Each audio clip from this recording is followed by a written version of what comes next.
नमस्कार प्रिय विद्यार्थियों, आप सभी का स्वागत है मेरे YouTube चैनल के अंदर। मैं अरविंद एपावत।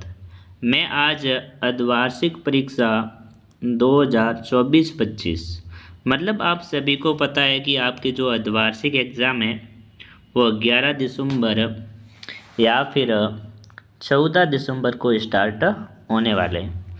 तो मैं आज उन एग्ज़ाम का हिंदी विषय का पेपर लेकर आया हूँ और यही पेपर आपको आपकी अर्धवार्षिक एग्ज़ाम के अंदर देखने को मिलेगा। तो देखो, मैं ज़्यादा टाइम नहीं लूँगा, आपका स्टार्ट करता हूँ पेपर। उससे पहले आप सभी से एक रिक्वेस्ट करता हूँ, अभी तक आपने मेरे यूट्यूब चैनल को सब्सक्राइब नहीं किया है तो सब्सक्राइब कर ले और बेल आइकन को प्रेस कर ले।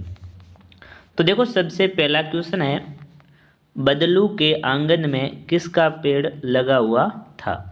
अब शब्द वाले क्वेश्चन है, पहले के अंदर आम का, दूसरे के अंदर शीशम का, तीसरे के अंदर नीम का और चौथे के अंदर अनार का।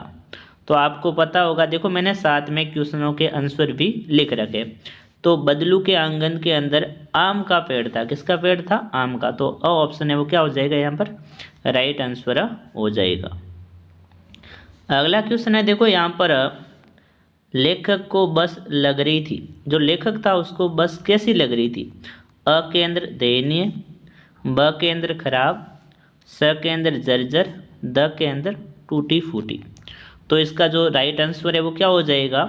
दयनीय हो जाएगा। ऑप्शन है वो इसका सही आंसर हो जाएगा। तीसरा क्वेश्चन है, वेरी वेरी इंपॉर्टेंट क्वेश्चन है, कबीर जी के अनुसार मनुष्य का मन होना चाहिए तो किस प्रकार का होना चाहिए? अ के अंदर निर्मल, ब के अंदर कठोर, स के अंदर शांत, द के अंदर पवित्र। तो कबीर जी ने बताया है कि जो अपना मन है वो कैसा होना चाहिए? शांत होना चाहिए। तो यहाँ पर जो स ऑप्शन है वो यहाँ पर राइट हो जाएगा। और यदि आप भी साथ में आंसर देना चाहते हैं, कमेंट करके ज़रूर बताएं वीडियो कैसा है। अगला क्वेश्चन है आपका, श्री कृष्ण ने सुदामा की कैसी दशा देखी थी? तो देखो, अ के अंदर दयनीय, ब के अंदर हीन, स के अंदर 80, द के अंदर ठीक ठाक। तो इसका राइट आंसर है वो क्या हो जाएगा? ऑप्शन है यहाँ पर सही हो जाएगा। सुदामा जी की जो दयनीय दशा थी श्री कृष्ण भगवान ने देखी थी।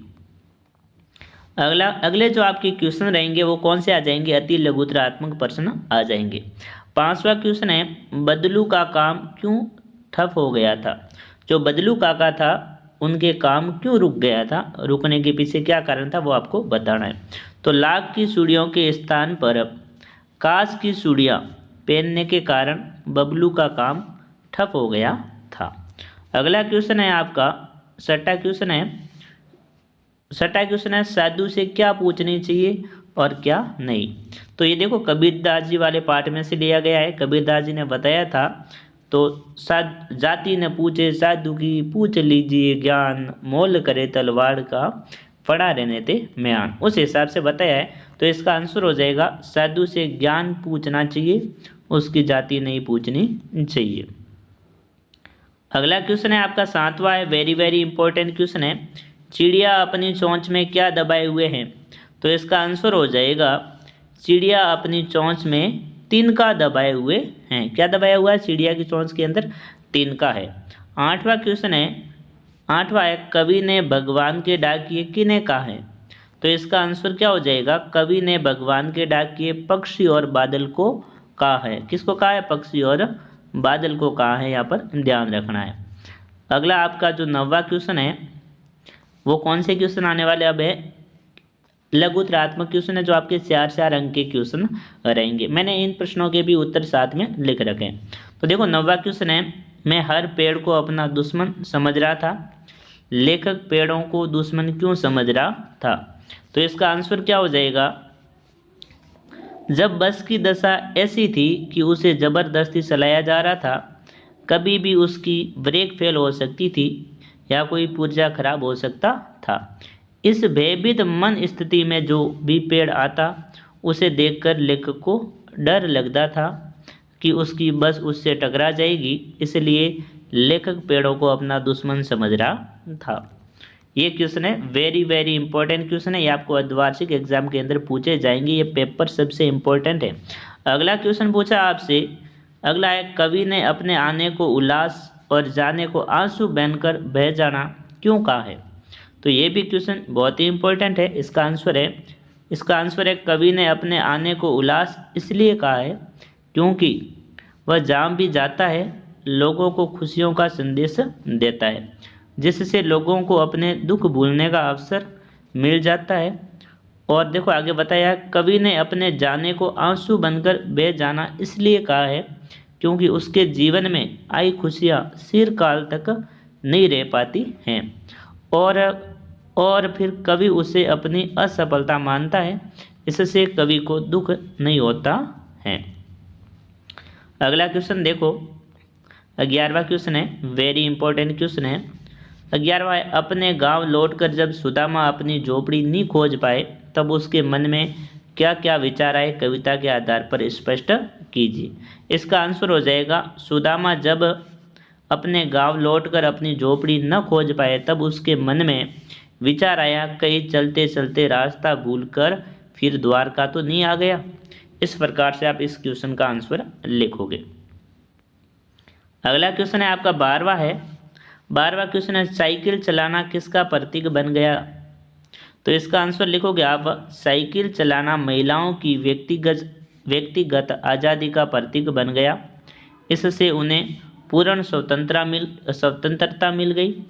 वे कहीं भी किसी भी समय बंधन मुक्त होकर आ जा सकती हैं। अगला क्वेश्चन है जो आपके व्याकरण से क्वेश्चन लिया गया है, 13वां, वेरी वेरी इंपॉर्टेंट क्वेश्चन है कि अगला क्वेश्चन है, सर्वनाम किसे कहते हैं? उसके प्रकारों के नाम लिखिए। तो यहाँ पर आपको सर्वनाम के प्रकार और उसकी परिभाषा बतानी है। तो परिभाषा क्या हो जाएगी?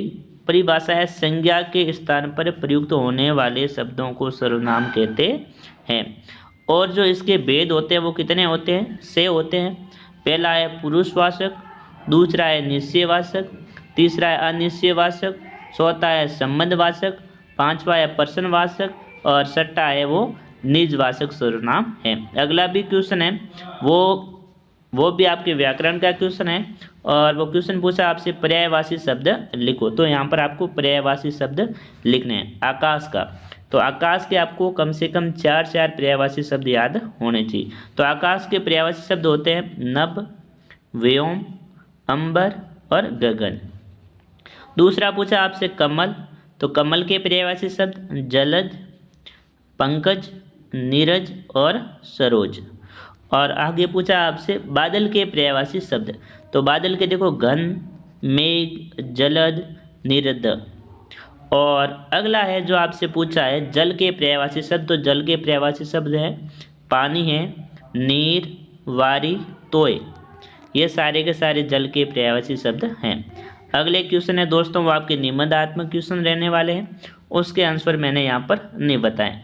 जो इम्पोर्टेंट क्वेश्चन है वही है और ये क्वेश्चन आपके 6 या 7 अंक के रहने वाले हैं। तो ये क्वेश्चन सबसे इम्पोर्टेंट है, इसे आप अपनी पाठ्य पुस्तक के अंदर जाकर जरूर देख ले। तो देखो 15वां क्वेश्चन है। 15वां क्वेश्चन पूछा आपसे, कबीर की साखियों से क्या संदेश देती है? जो कबीर की जो साखियाँ हैं, जो 2 हैं, वो हमें क्या संदेश देते हैं उसके बारे में आपको बताना है। अगला क्वेश्चन भी वेरी वेरी इंपॉर्टेंट है। अगला क्वेश्चन है, झरती हुई पत्तियां थामने को बैठा है, हाथ एक से क्या तात्पर्य है? मतलब ये जो लाइन है यहाँ पर, झरती हुई पत्ती थामने को बैठा है, हाथ एक, इसका क्या तात्पर्य क्या है वो आपको बताना है। अगला भी क्वेश्चन वेरी वेरी इंपॉर्टेंट है। अगला क्वेश्चन है आपका, पक्षी और बादल को भगवान के डाकिए क्यों कहा जाता है? क्योंकि ये जो पक्षी और बादल एक ऐसे प्राकृतिक जीव हैं जो अपना संदेश है वो भगवान तक ले जाने का कार्य करते हैं, इसलिए इसको भगवान के डाकिए कहा जाता है। अगला क्वेश्चन है आपको 17वां है, आपने 8वीं कक्षा उत्तीर्ण कर ली है तथा 9वीं कक्षा में प्रवेश लेना चाहते हैं। अपने विद्यालय के प्रधानाध्यापक जी को स्थानांतरण प्रमाण पत्र टीसी हेतु प्रार्थना पत्र लिखिए। तो यहाँ पर आपको टीसी हेतु प्रार्थना पत्र लिखना है। आपने क्या कर लिया है, आपने उस स्कूल से 8वीं कक्षा पूरी कर ली और आपको 9वीं क्लास के अंदर दूसरी स्कूल के अंदर एडमिशन लेना है, इसलिए आपको टीसी चाहिए, इसलिए आपको प्रार्थना पत्र लिखना है। अगला देखो, लास्ट वाला क्वेश्चन है आपका 18वां है, किसी एक पर 250 शब्दों में निबंध लिखो। मतलब आपको 250 शब्दों के अंदर एक निबंध लिखना है और ये क्वेश्चन आपके 8 नंबर का रहने वाला है। तो देखो अ के अंदर जो पहला निबंध है आपको बेटी बचाओ बेटी पढ़ाओ, दूसरा है विद्यार्थी और अनुशासन, तीसरा है जल संरक्षण और चौथा है दीपावली। तो ये आपको निबंध भी याद होने चाहिए। तो दोस्तों ये था आज का हिंदी विषय का पेपर। आपको कैसा लगा कमेंट करके ज़रूर बताएं, और अभी तक आपने वीडियो को लाइक नहीं किया तो वीडियो को लाइक करें, चैनल को सब्सक्राइब करें और बेल आइकन को भी प्रेस ज़रूर करें। अगले वीडियो में मिलेंगे दोस्तों। आज से मेरे वीडियो वो कंटिन्यूज रहेंगे, रेगुलर आपको 7 बजे के आसपास एक वीडियो मिलेगा। धन्यवाद। जय हिंद, जय भारत।